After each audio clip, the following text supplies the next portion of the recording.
Comparing dateutil.relativedelta.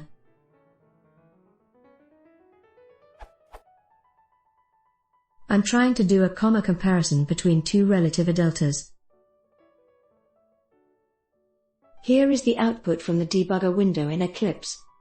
One of the relativedeltas is only 15 minutes far smaller than the other one.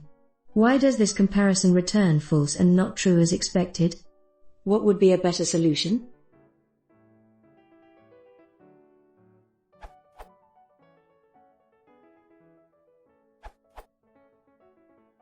Dateutil.relativedelta doesn't implement _CMP sensibly, so instances can't be compared. There's an open bug on the issue, the argument that it doesn't make sense to say whether 29 days or 1 month is greater, and that therefore the whole thing falls back on Python's default comparison seems a bit flimsy to me, but that's just an opinion.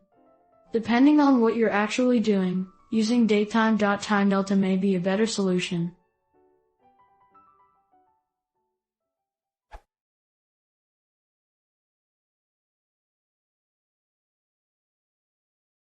If you want to see more, please consider subscribing.